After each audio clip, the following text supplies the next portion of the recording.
Rahby Digital, haki na ukweli.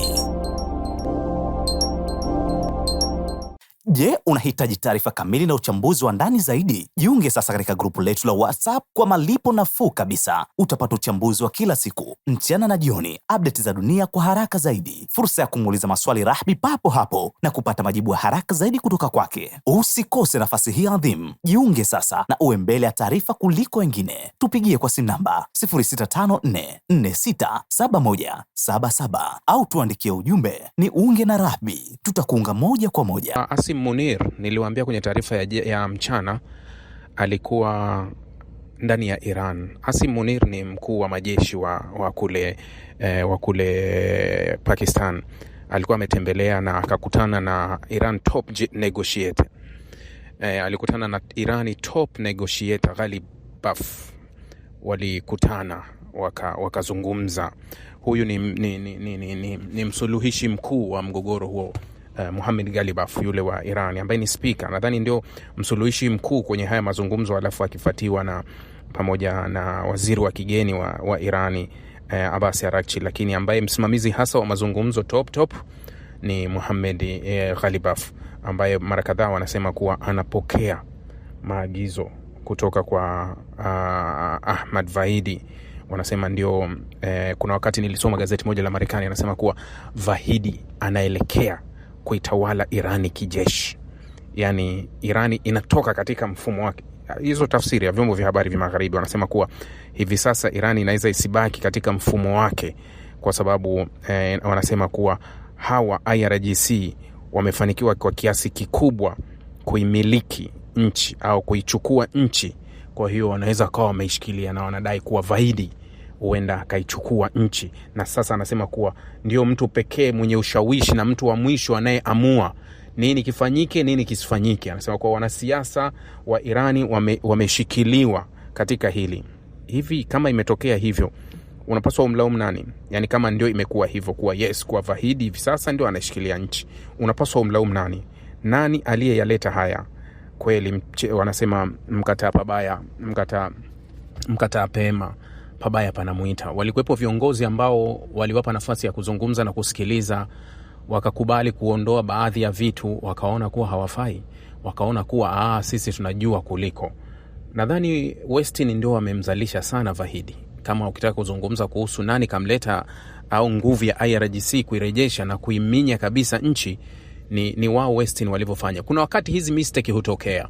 Inatokea mistake, watu wanajidhatiti, wanakuja kuwa zaidi ya pale. Niliwahi kueleza kile kilitokea Misri kwenye Arab Spring, baada ya mistake iliyofanyika ya kwenda kuliamini jeshi la Misri katika hadaa walivyomweka Mohamed Morsi. Maana yake ilikuwa ni kuwajua wabaya wote, yani kuwajua wote rangi zao. Kwa hiyo Brotherhood waliona kabisa kuwa sasa tuna nchi na tuna amani na tuna rais wa kwetu. Wakatoka kila walikokuwa wamejificha. Waliokuwa nje ya nchi walirudi, waliokuwa wapi walikaa pale, wakajionyesha kwa uwazi kabisa kuwa sisi tuko sehemu fulani na sisi ni wafuasi wa Muslim Brotherhood. Nini kilitokea baada ya pale? Baada tu ya mapinduzi ya Al-Sisi, maelfu kwa maelfu wamenyongwa gerezani. Maelfu kwa maelfu wamenyongwa gerezani. Wengine mpaka sasa wanaogelea magerezani. Wengine walikimbia nchi, hawajulikani wako wapi. Lakini yote hiyo ni kutokana na ile trap walinasa, naweza kusema ule mtego ambao waliuingia. Sasa taarifa ambayo ilikuwa imetajwa na kuwa Ghalibaf alimwambia Munir kuwa unajua, wanasema ni vigumu sana kufanya kazi na Marekani ambayo haiaminiki, lakini taarifa ya karibuni kabisa inasema kuwa exclusive. Hii ni exclusive, yani ni ya kipekee, unaweza kusema. Warabu wanasema hasiria, yani hii ni ya kipekee, exclusive. Iran offers to reopen Strait of Hormuz in exchange of US compensation, Sosi says. Hii taarifa nitakusomea kabla ya kusomea taarifa nyingine. Taarifa hii inasema hivi: Irani iliwasilisha mapendekezo mawili wakati wa ziara ya mkuu wa jeshi la Pakistan Asim Munir mjini Teherani Jumamosi, vyanzo vya kidiplomasia viliambia Al Arabia, huku Islamabad ikizidisha juhudi za kupatanisha kati ya Irani na Marekani na kuzuia kuzuka upya kwa vita. Kulingana na vyanzo vya Teherani ilijitolea kufungua tena mlango wa bahari wa Hormuz badala ya Marekani kulipa fidia kwa Irani. Teherani pia iliomba kwamba majadiliano kuhusu kupunguzwa kwa vikwazo na kuzuiwa kwa fedha za Irani yafanyike kabla ya makubaliano yoyote kutiwa saini. Msemaji wa Wizara ya Mambo ya Nje wa Irani, Ismail Baqai, alisema siku ya Jumamosi, sote tuko mbali sana, karibu sana na makubaliano. Akiongeza kuwa madhumuni ya ziara ya mkuu wa jeshi la Pakistani Asim Munir mjini Teherani yalikuwa kubadilishana ujumbe kati ya Irani na Marekani. Aliongeza kuwa Teherani kwa sasa inalenga kukamilisha makubaliano pamoja na Washington. Shinikizo la kidiplomasia linakuja huku kukiwa na hofu mpya ya kuongezeka baada ya vyombo vya habari vya Marekani, Axios na CBS News kuripoti kwamba ikulu ya White House ilikuwa ikifikiria mashambulizi mapya ya kijeshi dhidi ya Irani ikiwa mazungumzo yatashindwa. Maafisa wa Marekani wameonya mara kwa mara kwamba hatua za kijeshi zinabaki kuwa chaguo likiwa hakuna makubaliano yatakayofikiwa. Mpatanishi mkuu wa Irani, spika wa bunge Mohammed Baligh Ghalibaf, alionya Jumamosi kwamba Irani ingejibu kwa ukali na kwa uchungu zaidi kuliko siku za mwanzo za vita ikiwa Marekani itaanza tena uhasama. Vikosi vyetu vya kijeshi vimejijenga upya wakati wa kipindi cha kusitisha mapigano, njia ambayo ikiwa rais wa Marekani atafanya kitendo kingine cha upumbavu na kuanzisha tena vita, hakika itakuwa ya kuponda na uchungu zaidi kwa Marekani kuliko siku za kwanza za vita, Ghalibaf aliandika kwenye mtandao wa kijamii baada ya kukutana na Munir huko Teherani. Sasa hii ni ofa ambayo ya karibuni kabisa ambayo wameitoa hawa Irani. Sasa ukitazama hili unarudi kwenye ile nadharia ambayo ninakwambia, kukutana na watu wenye akili ambao wanaweza wakafanya vitu vya akili. Ili uweze kungamua hivyo vitu inahitaji ni mtu mwenye akili tu. Hebu tazama leo ofa gani wanampa Irani. Tutaifungua Hormuz katika makubaliano ya utaachia mali zetu, utaachia yani fidia, mtatupa fidia, halafu tutafungua Hormuz. Tukishaifungua Hormuz, sawa, halafu baada ya kuifungua Hormuz hatutosaini chochote wala hatutofika kwenye makubaliano yoyote ya kusaini mpaka pale tutapokuja kukubaliana kamili. Kuna makombora hapo, kuna nyuklia hapo, kuna kipi? Hormuz ilikuwa mjadala kwenye mwanzo wa vita. Unaelewa watu walivyo. Nilishalizungumza hili kuanzia mwanzo kabisa kuwa hawa watu waliubadili upepo, wakahamisha magoli, wakapeleka upande wa pili, wakalazimisha sasa ule upande wa pili wakae wanazungumza upande. Tunazungumza kuhusu nini? Hawataki. Yani ukisema kuhusu nyuklia wala kama vile hawana, yani kama vile hawajui, wanajadili vitu vingine kabisa, kwa yani wanakulazimisha utoke nje ya mstari ujadili kile ambacho wanakitaka wao. Sasa kuhusu hili swala la Iran, naomba unifuatilie kwenye kipindi cha Chekeche inshallah itapofika saa 3 usiku wa leo, Jumamosi leo tarehe 23 usiku saa 3 kupitia UTV pale Azam. Nimelizungumza kwa kina kuhusu itakuwaje haya mazungumzo yatafanya. Nitalizungumza kwa kina hili swala na nitakufafanulia vizuri haya yote ambayo ninayazungumza hapa. Fuatilia kwenye Chekeche kituo cha Azam TV, UTV, channel ya UTV, au wale YouTube wanaweza wakafuatilia baadaye YouTube. Baada ya kipindi kuruka kitakuwa upande wa YouTube, kitakuwepo pia pale UTV, lakini kitakuwepo pia kwenye channel ya Rahby Digital ya YouTube na chenyewe kitakuwepo huko. Kwa hiyo unaweza ukafuatilia pia kupitia huko, baadaye utaelewa nitalizungumza kwa kina. Nataka tuzungumze jambo jingine ambalo limeandikwa jioni hii na vyombo vya habari au mchana na vyombo vya habari. Hii taarifa inasema hivi. Waziri wa mambo ya nje wa Ufaransa, Jean-Noel Barrot, alisema Jumamosi, akinukuu kile alichokieleza kama vitendo visivyokubalika vya waziri wa usalama wa taifa wa Israeli dhidi ya raia wa Ufaransa na Ulaya waliokuwa ndani ya meli za Global Sumud.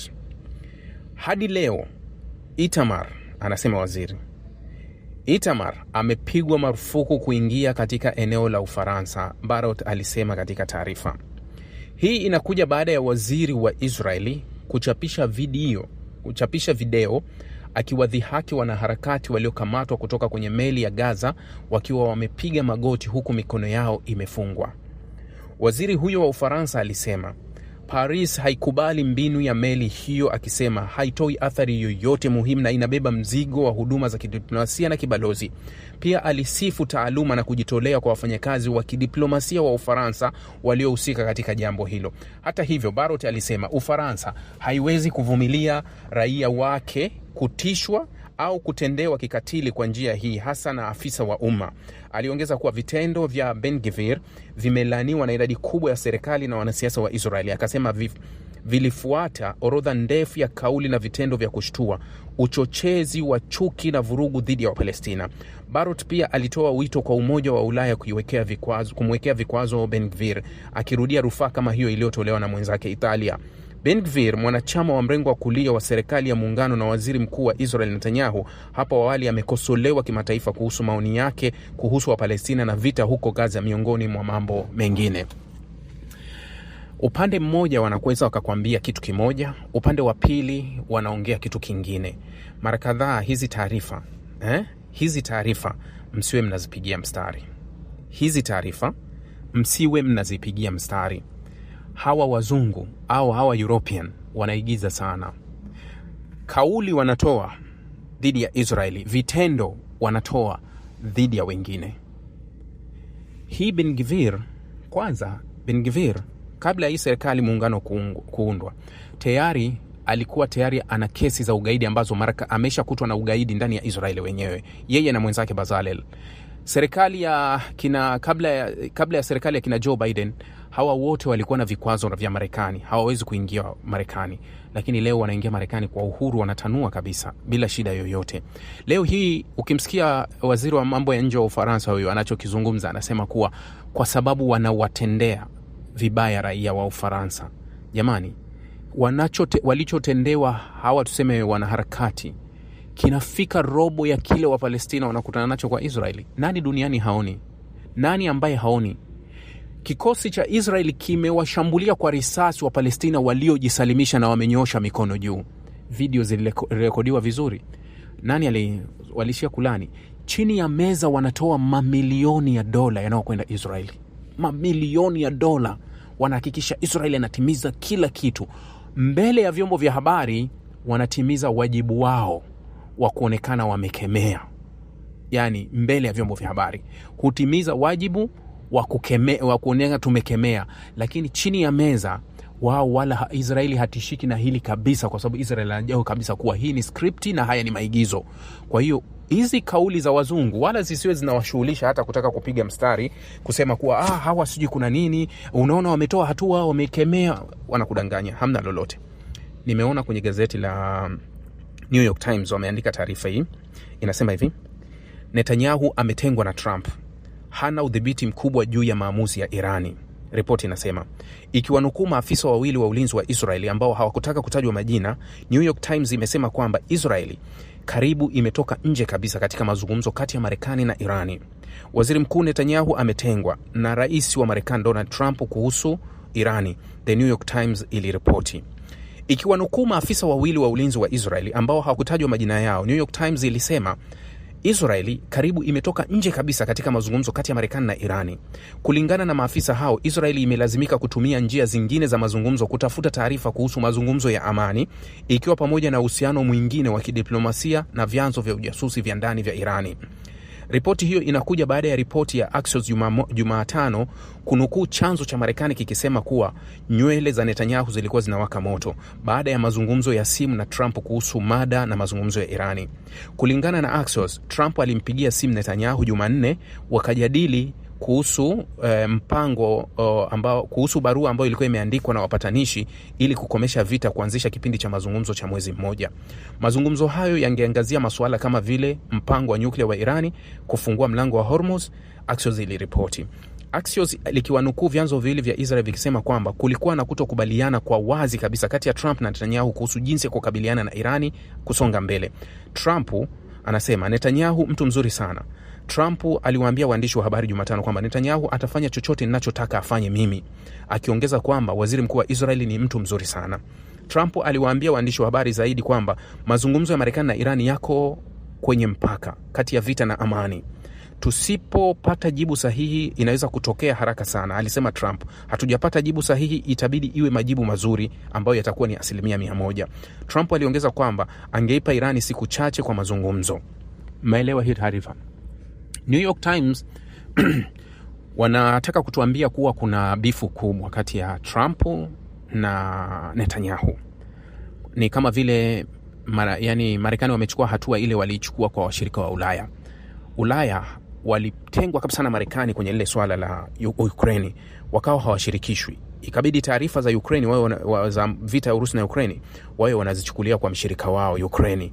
Ukraine ndio anawaambia tumezungumza hiki, tumezungumza, lakini Trump alikuwa washirikishi kabisa, yani alikata kabisa. Unaweza kusema iko hivyo. Lakini kwenye swala la Israeli na Marekani huwa na yenyewe ninawapa katika ile indhari ya tahadhari. Nililizungumza kwa kirefu wakati wa ziara ya Donald Trump alivyotembelea nchi za Mashariki ya Kati, kama mnakumbuka vizuri, alivyoenda Saudi Arabia, alivyoenda Qatar na akaenda UAE. Nililizungumza hili swala kwa sababu katika ile ziara vyombo vya habari vilikuwa vimeandika taarifa kubwa kabisa kuwa ugomvi mkubwa kati ya Trump na Netanyahu, na Trump akaenda bila Israeli. Lakini katika ziara nzima aliyokwenda alikuwa akiitetea Israeli na kuisifia Israeli na kufungua njia za Israeli, akiwaambia Waarabu kuwa mnaweza mkaanzisha makubaliano, mnatakiwa mjiunge na Abraham. Lakini katika hiyo ziara ndio alishambulia Irani na kusema Irani sijui ni nini, lakini aliitetea Israeli mwanzo mwisho, aliyekuwa Israeli haikuwepo. Sasa hili tunaambiwa hivyo linaweza kawa kwenye nadharia ambayo inaweza ikawa halisi au si halisi, kwa sababu kile kinachoendelea ndani ya Israeli, Trump mwenyewe anaona kabisa anguko la Netanyahu lipo karibu zaidi, anguko la Trump lipo mbele. Sasa la Trump litaamua 2029 yeye anaweza akasirudi kwa sababu muda wake unakwisha, lakini Israeli anakuwa kwenye nafasi ngumu. Lakini na Trump anajua kabisa kuwa kama haya yanaweza yakabaki hivi, faili za Epstein ziko hai, unaweza ukasema hivyo. Lakini sasa linapokuja swala la Trump na Netanyahu, tunatakiwa na wenyewe tusipige mstari wa mwisho, tuishi katika tahadhari nzuri kuwa hii hadithi ina ukweli kiasi gani. Ina ukweli kwa kitu kimoja wakati mwingine, au ina uongo ndani yake. Iko hivi, wakati wa Joe Biden na vita ya Gaza nilisema jambo moja, nikasema hivi, ikiwa Biden atamchekea Netanyahu mpaka akaenda kwenye uchaguzi na hii vita ikabaki hivi anamchekea Netanyahu, basi Biden ataondoka. Yani nilisema Demokrati wanashindwa uchaguzi kwa sababu ya vita ya Gaza, kwa sababu atamchekea. Lakini kama atamdhibiti Netanyahu, basi Demokrati watafanya vizuri kwenye uchaguzi. Matokeo yake ikawa Biden akaondoka kwenye nafasi, akaja Kamala akacheza kwenye ngoma ile ya Biden, katika akili zile za Biden, akamchekea Netanyahu. Kilichotokea, Trump akatumia udhaifu wao ule kwa kupiga kampeni ile ya Mashariki ya Kati, akashinda uchaguzi vizuri kabisa. Na hii nilishaizungumza kuhusu hapa Iran. Nimesema hivi, huyu Trump na Netanyahu atakaye kubali kupelekwa na mwenzake ndio kamla mwenzake. Sasa labda Trump anataka kumuahi Netanyahu kuwa ni mdhibiti ili nisalimike mimi, au ni muache tuende wote, kwa sababu akimuacha akamuendekeza kuwa tubaki kwenye vita kwa sababu tunataka kutimiza hili na hili na hili, uchaguzi wa Novemba utamtupa vibaya sana, na hatakuwa na chochote, hatodhibiti bunge dogo wala hatodhibiti Senate, kote atakuwa ameenguliwa, hataweza kufanya lolote. Lakini akimchekea Netanyahu ndio hayo majibu yake. Akiweza kumdhibiti atajinusuru angalau. Sasa taarifa hii haitoi jibu la moja kwa moja kama huu ni ugomvi halisi au ni katika part of, yani tunataka tuende katika makubaliano ya maigizo upande wa pili. Mmoja aonekane kama hatuko naye ili aonekane kuwa tumemlazimisha kwenye hili ili tuweze kujitoa sehemu. Hao watu wana akili nyingi za kufanya kile ambacho wakati mwingine wewe ukihisi, lakini wao wana hizo akili. Jamani, ni watakie jioni njema, na niwakumbushe wale wenzangu na mimi ambapo kuwa kesho tutakuwa tumebakiwa na siku moja tu kwenye mpango wetu ule wa Gaza inshallah. Kwa wale ambao watakuwa bado mpaka tarehe 25 waendelee kwenye ile namba ambao tuliweka kwa ajili ya kuwachangia chochote jamaa zetu waliopo Gaza katika kipindi hiki cha Idi. Nashukuru kuwa ninapata kutoka pande zote, na ndio maana hili swala huwa ninalizungumza katika nadharia kuwa sijawahi kulihusisha na imani ya dini. Ninapowaelezea watu wa Gaza sijawahi kuwafungamanisha na dini yao. Nimekuwa nikiwaelezea katika ubinadamu. Hawa ni binadamu. Sasa watu wanajibu katika ubinadamu. Nashukuru kuwa kuna watu wengi, yani naomba niwahakikishie kuwa kwa sababu hili la Gaza huwa linanifikia mimi. Kwa hiyo najua kina watu gani ambao wametoa. Jamani, ninapokea wengi sana watu ambao hata sio Waislamu wakichangia kwa nafasi yao yoyote. Kuna wengine wanachangia hasa wanakuja, lakini si katika watu wao, sio Waarabu, sio Waislamu, sio nini, lakini hawa watu wanaelewa hili swala likoje. Kwa hiyo huwa naliona katika nadharia yangu. Ndio maana mimi kwenye tahadhari yangu ya kuzungumza, hata ninapozungumza Uyahudi, huwa na uwezo kutofautisha Uyahudi na Uzayuni. Sijawahi kuingiza Uyahudi moja kwa moja, ila huwa nauelezea Uyahudi. Lakini kuna wakati huwa ninawaambia utazameni Uyahudi, alafu watazameni kina Bernie Sanders.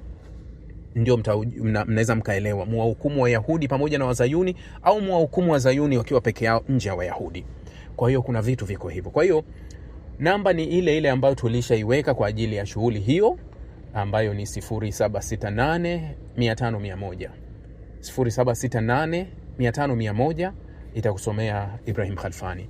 Kwa hiyo utatuambia huko, na vizuri ukifanya tutumie hata message, tuambie mimi fulani, ili tutunze rekodi ambazo huwa tunazitunza rekodi, japo kuwa hatuzichapishi. Maana yake kuna wengi wanasema sitaki kuchapisha. Hatuzichapishi jamani, mtuwie radhi. Hatuchapishi kokote kuonyesha nani kafanya nini, katoa nini, ila tunatunza rekodi zetu. Kwa hiyo tuambie tu hata kwa message tu, mimi fulani, sisi tunaweka rekodi. Inshallah niwatakia kila la kheri na niwatakia weekend njema. Rahby Digital, haki na ukweli.